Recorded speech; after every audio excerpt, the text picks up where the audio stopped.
Hello students, welcome back to my YouTube channel physics and motivation hub.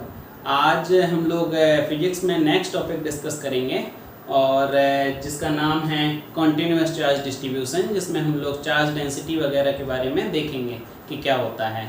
Last topic में हम लोगों ने discuss किया था vector form of Ohm's law और पोजीशन वेक्टर के फॉर्म में भी हम लोगों ने उसका फॉर्मूला डिराइव किया था।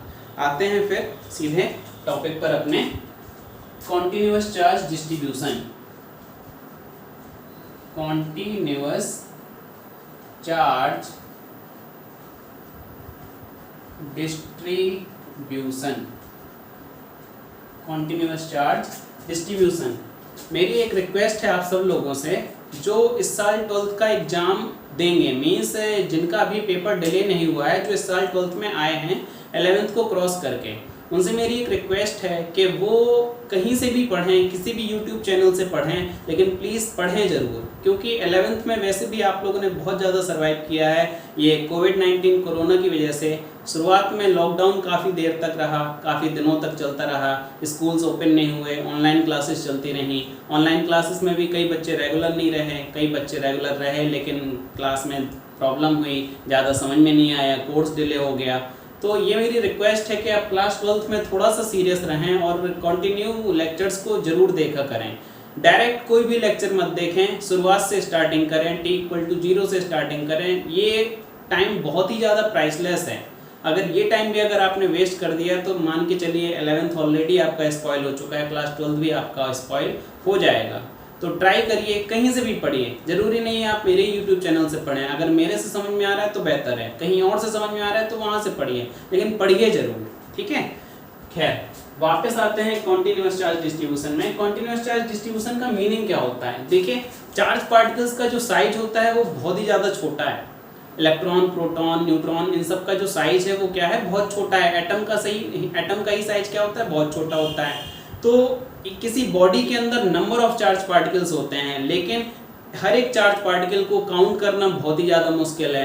तो हम लोग मैक्रोस्कोपिक लेवल में जब हम देखते हैं, मैक्रोस्कोपिक मीन्स जब लार्ज स्केल में जब हम लोग स्टडी करते हैं, तो हम ये कंसीडर करते हैं कि कोई भी बॉडी हो, उसका शेप कैसा भी हो, उसकी डायमेंशन कोई भी हो, तो हम उसमें यही कंसीडर करके चलते हैं कि जो चार्ज पार्टिकल्स हैं वो कॉन्टिन्यूसली डिस्ट्रीब्यूटेड हैं, कॉन्टिन्यूसली डिस्ट्रीब्यूटेड है। हम ये बोलेंगे कि सपोज करिए कि अगर ये कोई बॉडी है, ठीक है, कोई दूसरा इर्रेगुलर शेप की आपने बॉडी ले ली, तो हम ये नहीं बोलेंगे कि यहाँ पर जो चार्ज पार्टिकल्स की डेंसिटी है वो बहुत ज़्यादा हाई है और यहाँ पर जो चार्ज पार्टिकल्स हैं वो बहुत ज़्यादा दूर दूर हैं। हम यही कंसीडर करते हैं लार्ज लेवल पे कि कॉन्टिन्यूसली चार्ज क्या है? इक्वली स्पेस्ड हैं, ठीक है। दो चार्ज पार्टिकल्स के बीच की जो डिस्टेंस है वो कैसी है? इक्वली स्पेस्ड है, यूनिफॉर्मली डिस्ट्रीब्यूटेड है, ठीक है। तो वहीं से ये टॉपिक हमारा एराइज होता है, कॉन्टिन्यूस चार्ज डिस्ट्रीब्यूशन, ठीक है। तो इसमें सबसे पहला जो है हमारा कॉन्टिन्यूस चार्ज डिस्ट्रीब्यूशन में, वो है आपका क्या? Linear charge density. Linear charge density. Linear charge density का मतलब क्या होता है? सपोज करिए कि कोई एक आपके पास वायर है जिसकी लेंथ क्या है आपने मानी? L है। इसकी लेंथ क्या मानी है? L, और इसके ऊपर आपने जो चार्ज डिस्ट्रीब्यूशन माना है वो यूनिफॉर्मली डिस्ट्रीब्यूटेड है, ठीक है। वो क्या है? यूनिफॉर्मली डिस्ट्रीब्यूटेड है। सबसे पहली बात तो डेंसिटी की मीनिंग आपको मालूम होनी चाहिए। डेंसिटी का मतलब ही क्या होता है? डेंसिटी बताता है किसको? अरेंजमेंट को।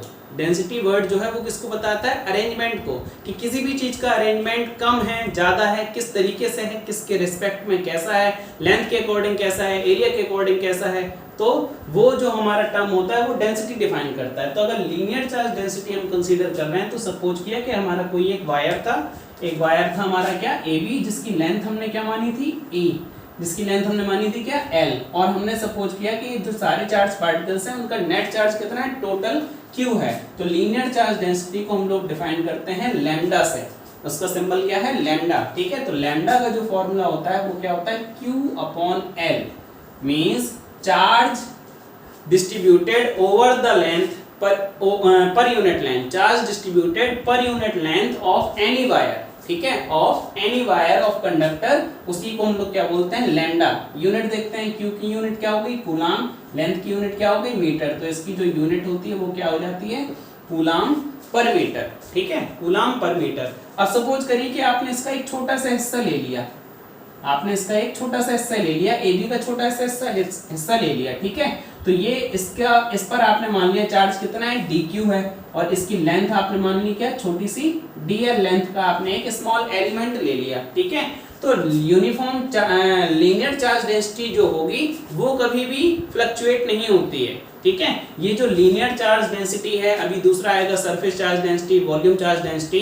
तो ये मान के चलिए कि ये क्या है, जैसे हमारी बॉडी का क्या होता है, ब्लड ग्रुप होता है। आप चाहे हमारे हाथ से खून निकालिए, चाहे पैर से खून निकालिए, चाहे सिर से खून निकालिए, ब्लड ग्रुप कभी भी चेंज नहीं होगा। तो जितना आप चाहे इसकी कितने भी हिस्से कर दीजिए, इसके आप नंबर ऑफ पार्टीशन कर दीजिए, नंबर ऑफ पार्ट्स कर दीजिए, लैम्डा की वैल्यू हमेशा कैसी रहेगी, सेम रहेगी। तो अगर हमने छोटा सा एलिमेंट ले लिया तो हम यहाँ से क्या लिखेंगे, लैम्डा इक्वल्स टू क्या लिखेंगे, D Q upon D L, और अगर क्रॉस मल्टीप्लाई करेंगे तो डी क्यू इक्वल्स टू क्या हो जाएगा, लैम्डा इंटू डी एल, ठीक है। तो ये चीज हम लोग कहाँ पे फॉलो करते हैं, जब हमारे पास लार्ज स्केल में हमारे पास कोई बहुत ज्यादा बड़ी लेंथ का हमारे पास क्या हो, कंडक्टर हो, और डेरिवेशन करने के लिए हमारे पास आ जाए, तो हम क्या करेंगे, डी क्यू इक्वल्स टू क्या लिखेंगे, लैम्डा इंटू डी एल, और इसको फिर नेक्स्ट स्टेप में क्या करेंगे, इंटीग्रेट कर देंगे विद इन लिमिट्स, ठीक है। लोअर लिमिट रख देंगे और अपर लिमिट रख देंगे, ठीक है। तो ये हमारा हो जाता है क्या, लीनियर चार्ज डेंसिटी। इसके बाद आता है हमारा क्या, surface charge density. Surface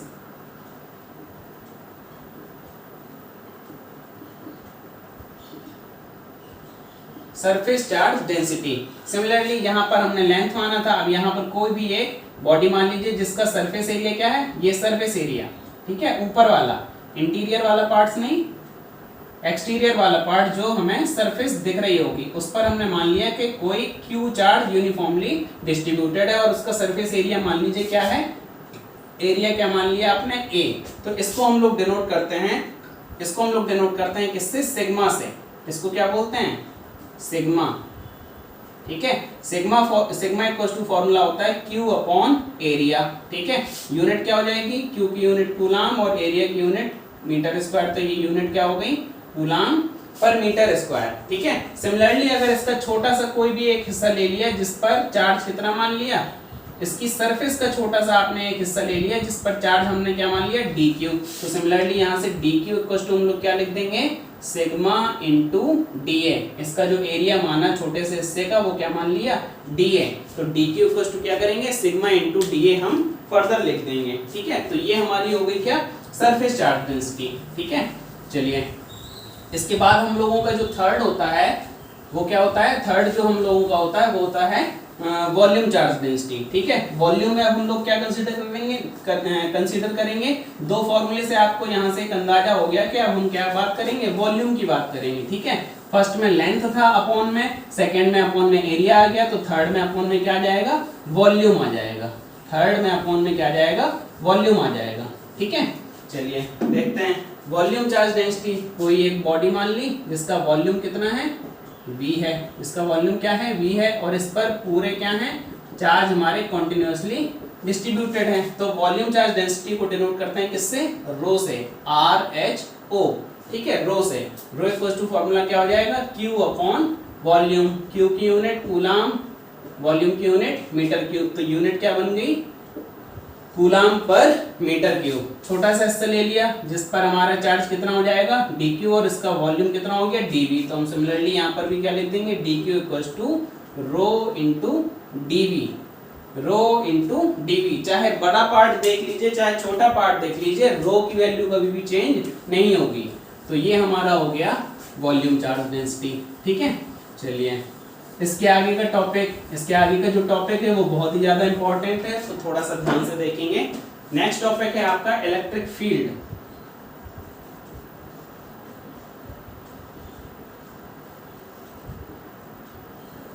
next topic है आपका क्या, इलेक्ट्रिक फील्ड, ठीक है। चलिए अब आप लोगों ने क्लास 10th में पढ़ा हुआ है मैग्नेटिक फील्ड। जैसे मैग्नेट के चारों तरफ क्या होती है, मैग्नेटिक फील्ड। वो मैग्नेटिक फील्ड काम क्या करती है, किसी भी दूसरे ऑब्जेक्ट्स को, ऐसे ऑब्जेक्ट जिनके अंदर आयरन एक मटेरियल होता है, तो ऐसे ऑब्जेक्ट्स को वो क्या करती है, या तो अट्रैक्ट करती है या फिर रिपेल करती है, depending upon the nature of poles. अगर अपोजिट पोल्स होंगे, नॉर्थ पोल होगा, साउथ पोल होगा, तो वो क्या करेगा, एक दूसरे को अट्रैक्ट कर लेगा। अगर सेम पोल होंगे तो वो एक दूसरे को क्या करेंगे, रिपेल करेंगे, कभी भी स्टिक नहीं कर पाएंगे। तो मैग्नेट के चारों तरफ magnetic field, similarly electric charge के चारों तरफ क्या होती है, इलेक्ट्रिक फील्ड। ठीक है, सपोज करिए कि कोई एक पॉजिटिव चार्ज है, तो इसके चारों तरफ का कोई एक ऐसा स्पेस होगा जहां पर किसी भी दूसरे चार्ज पार्टिकल को लेके आएंगे तो ये क्या करेगा, या तो अट्रैक्शनल फोर्स शो करेगा या तो रिपल्सिव फोर्स शो करेगा। किसकी वजह से, इलेक्ट्रिक फील्ड की वजह से। तो इलेक्ट्रिक चार्ज क्या करता है, इलेक्ट्रिक चार्ज इलेक्ट्रिक फील्ड अपने चारों तरफ क्रिएट करता है। तो हम क्या लिखेंगे, इसकी डेफिनेशन लिखेंगे, the space around the electric charge, the space around the electric charge up to which its effect can be experienced it's called electric field. ठीक है, अगर हमने यहाँ सपोज करिए कि इसकी इलेक्ट्रिक फील्ड इसके ये शेडेड वाले पोर्शन में थी, हम यहाँ पर एक दूसरा पॉजिटिव पार्टिकल इसके पास लेके जा रहे हैं, तो वो इस पॉइंट पर पहुंच के वो क्या कर देगा, रिपल्सिव फोर्स लगा देगा। वहीं अगर माइनस चार्ज होगा, माइनस चार्ज इसके पास जाएंगे, यहाँ पर आने के बाद तुरंत वो क्या कर जाएंगे, एक दूसरे से स्टिक कर जाएंगे, न्यूट्रलाइज हो जाएंगे। ठीक है, तो ये होती है हमारी क्या, इलेक्ट्रिक फील्ड। ठीक है, अब यहाँ पर एक बहुत ध्यान देने वाली बात है कि यहाँ पर इलेक्ट्रिक फील्ड को कंसीडर करने के लिए हमें ये समझना जरूरी है कि हम चार्ज कंसीडर क्या करते हैं, चार्ज के नेम्स क्या होते हैं, वो चार्ज को समझिए। ठीक है, चलिए, तो एक होता है क्या, सोर्स चार्ज, एक होता है क्या, सोर्स चार्ज। सोर्स चार्ज को समझते हैं, सोर्स चार्ज क्या होता है। सोर्स चार्ज वो चार्ज होता है जिसकी इलेक्ट्रिक फील्ड चेक की जा रही है, जिसकी इलेक्ट्रिक फील्ड चेक की जा रही है वो क्या कहलाता है, सोर्स चार्ज। इस सपोज करें कि ये आपका चार्ज पार्टिकल था Q। ठीक है, ये चार्ज पार्टिकल क्या था, चलो Q1 मान लेते हैं। ठीक है, Q1 था आपका एक चार्ज जिसकी इलेक्ट्रिक फील्ड आपको देखना था कि कहां तक है। आप कोई दूसरा चार्ज पार्टिकल लेके आए Q2 और उसको आप मूव करा रहे हैं, Q2 के पास लेके आ रहे हैं। ठीक है, तो ये Q2 जो कहलाएगा वो क्या कहलाएगा, टेस्ट चार्ज। वो क्या कहलाएगा, टेस्ट चार्ज। क्यों, क्योंकि Q2 टेस्टिंग कर रहा है, किसकी टेस्टिंग कर रहा है, Q1 के द्वारा अपनी इलेक्ट्रिक फील्ड को। Q1 की जो उसके चारों तरफ जो इलेक्ट्रिक फील्ड है उसको कौन चेक कर रहा है, ये Q2। इस वजह से टेस्ट चार्ज क्या हो गया, Q2, और ये वाला जो Q1 होगा वो क्या होगा, सोर्स चार्ज।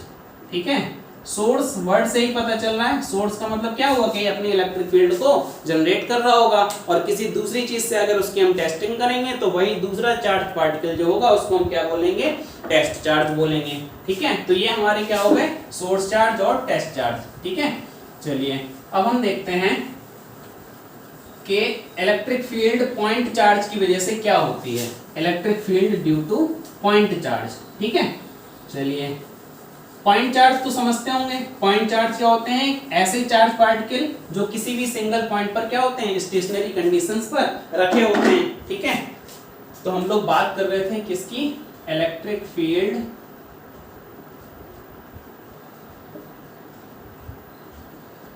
ड्यू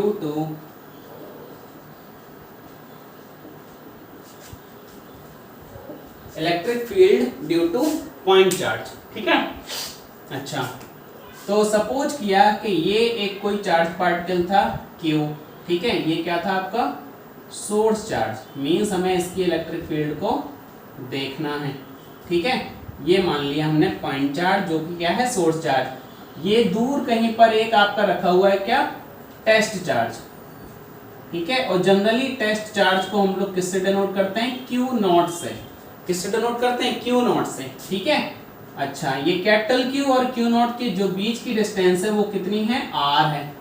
ठीक है, अब Q0 कहीं पर रखा हुआ था, लेकिन Q की जो इलेक्ट्रिक फील्ड है वो कितनी है, R डिस्टेंस तक है। इसका मतलब क्या हुआ कि Q नॉट जैसे ही R की रेंज में आएगा तो Q नॉट पर एक क्या लगेगा, रिपल्सिव फोर्स काम करेगा, क्योंकि दोनों को हमने पॉजिटिव कंसीडर किया है। ठीक है, तो क्या होगा कि जैसे ही Q की जो इलेक्ट्रिक फील्ड है उसकी रेंज में, मींस R की रेंज में जब Q नॉट आएगा तो उस पर एक क्या करेगा, रिपल्सिव फोर्स काम करेगा। ठीक है, जिसको हम लोग कूलम्बियन फोर्स भी बोल सकते हैं। तो इलेक्ट्रिक फील्ड क्या होती है, इलेक्ट्रिक फील्ड का जो फॉर्मूला होता है वो क्या होता है, force experienced per unit test charge.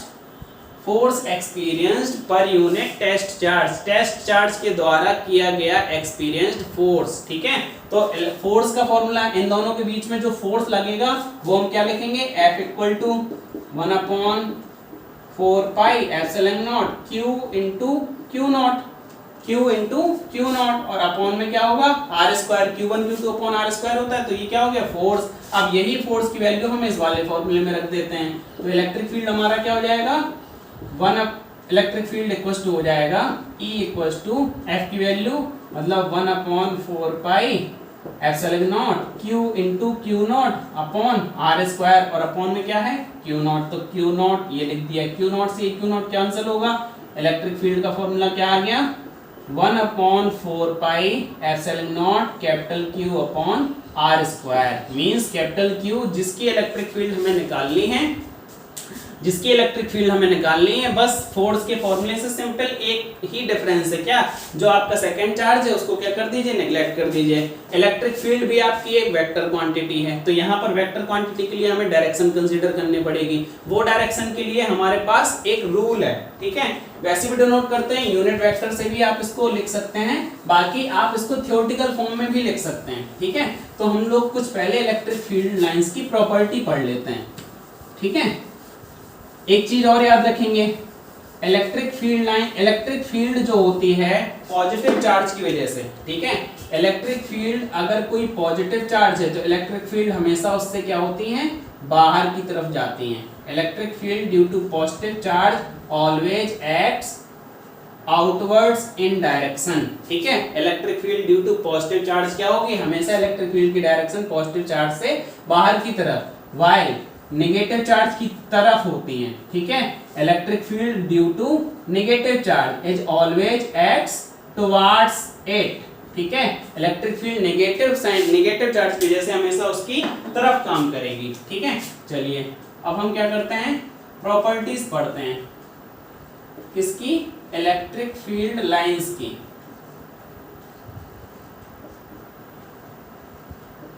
Properties of electric field lines. ठीक है, तो प्रॉपर्टीज में देखते हैं, इलेक्ट्रिक फील्ड लाइंस आप समझते होंगे, इलेक्ट्रिक फील्ड लाइंस क्या होंगी, ऐसी इमेजिनरी लाइंस जो इलेक्ट्रिक फील्ड को रिप्रेजेंट करने के लिए हम लोग क्या करते हैं, ड्रॉ करते हैं, तो वो क्या होती है, इलेक्ट्रिक फील्ड लाइंस। ठीक है, तो फर्स्ट प्रॉपर्टी क्या है कि ये हमारी कैसी लाइंस हैं, दीज आर इमेजिनरी लाइंस, ये हमारी क्या है, इमेजिनरी लाइंस है, ये हमें दिखती नहीं है। These are imaginary lines which originate, जो कहां से ओरिजिनेट होंगी, positive charge and terminate at negative charge. Positive charge से चलना स्टार्ट करती हैं और नेगेटिव चार्ज की तरफ मूव करेंगी। ठीक है, जैसे मैग्नेटिक फील्ड लाइंस थी, नॉर्थ की तरफ से ओरिजिनेट होती थी, साउथ की तरफ जाती थी। ठीक है, चलिए second property, electric field lines do not form closed loops.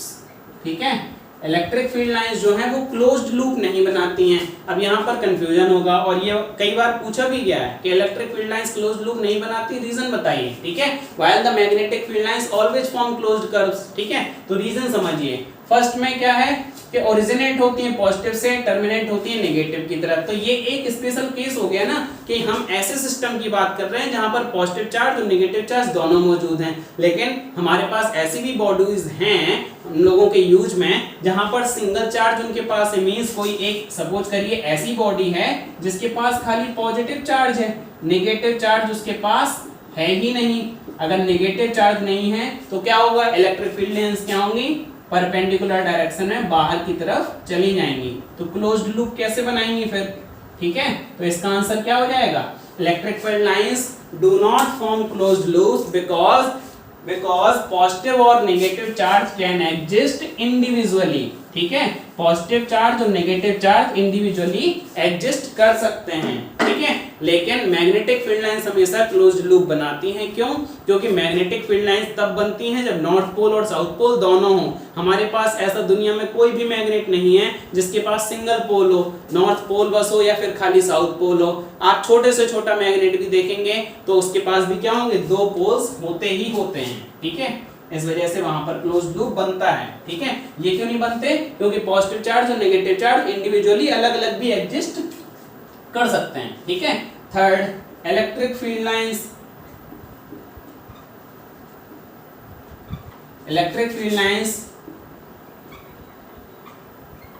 always acts in perpendicular direction to the charge, ठीक है।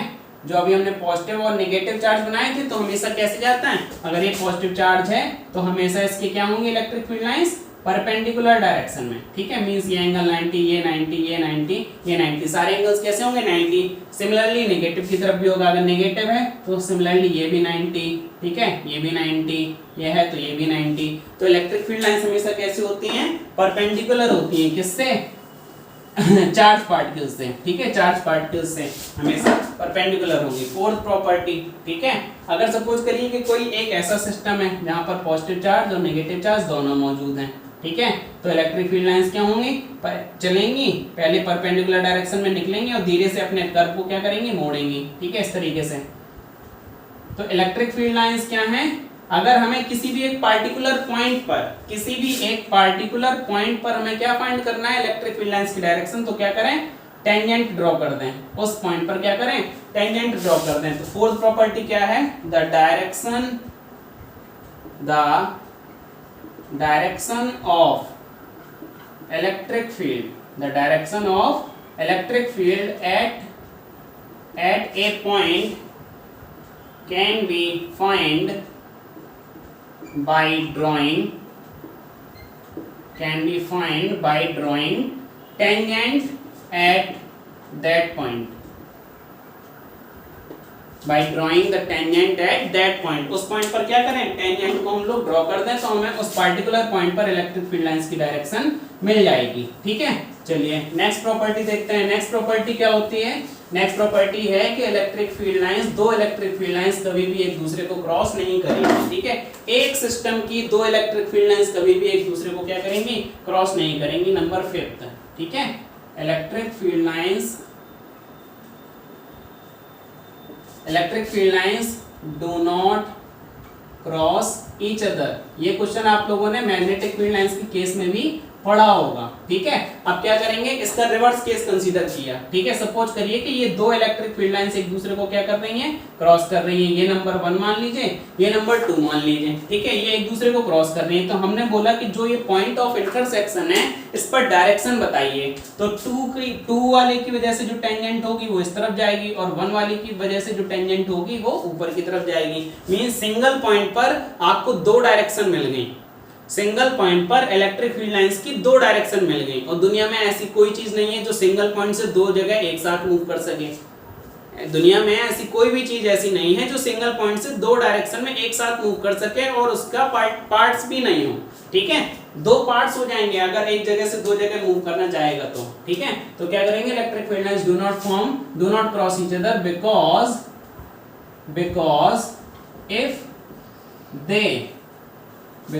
if they do so, अगर उन्होंने ऐसा किया, then at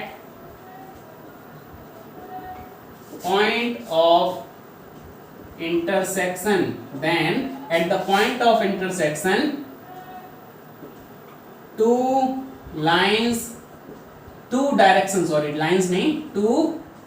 direction of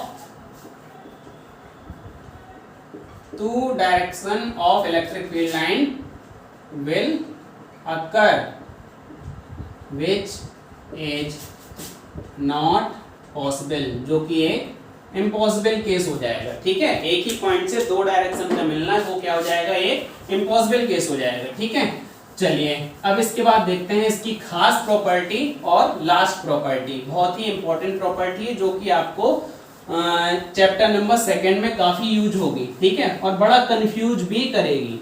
ठीक है, चलिए देखते हैं वो प्रॉपर्टी क्या है। ठीक है, वो प्रॉपर्टी है क्या, electric field lines inside the conductor is zero. ठीक है, कोई भी कंडक्टर हो उसके अंदर इलेक्ट्रिक फील्ड क्या मानी जाती है, जीरो। क्यों? क्योंकि चार्ज पार्टिकल्स कंडक्टर के हमेशा सरफेस पर माने जाते हैं। इलेक्ट्रिक फील्ड लाइंस कंडक्टर को क्रॉस नहीं कर सकती, याद रखिएगा। कंडक्टर के अंदर इंटीरियर पार्ट में इलेक्ट्रिक फील्ड लाइंस क्या होती हैं, क्रॉस नहीं कर सकती हैं। क्यों? क्योंकि सपोज करिए कि ये आप कंडक्टर है, तो कंडक्टर के सिर्फ सरफेस पर चार्ज पार्टिकल्स होते हैं, सरफेस पर सिर्फ चार्ज पार्टिकल्स होते हैं। ठीक है, इनसाइड उसके इंडक्टर इलेक्ट्रिक फील्ड की वैल्यू क्या होगी, इक्वल टू क्या होगा, जीरो। ठीक है, वाइल या फिर पहले ये लिख लीजिए, they can not cross the interior of conductor. ठीक है, चलिए वाइल इलेक्ट्रिक फील्ड लाइंस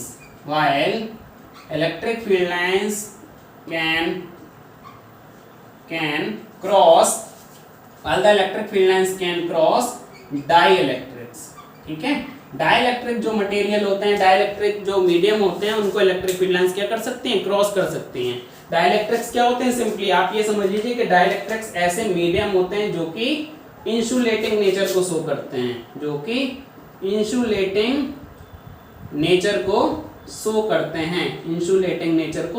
करते हैं, वही हमारे क्या होते हैं, डाइलेक्ट्रिक्स मटेरियल या डाइलेक्ट्रिक्स मीडियम कहलाते हैं। ठीक है, चलिए इसके बाद का नेक्स्ट टॉपिक आपको नेक्स्ट वीडियो में मिलेगा। Please subscribe my channel and comment down whether you are liking my lecture और नॉट। आप लाइक करिए, डिसलाइक करिए, लेकिन कोई भी सजेशन हो तो उसको कमेंट सेक्शन में जरूर बताइए। Thank you class.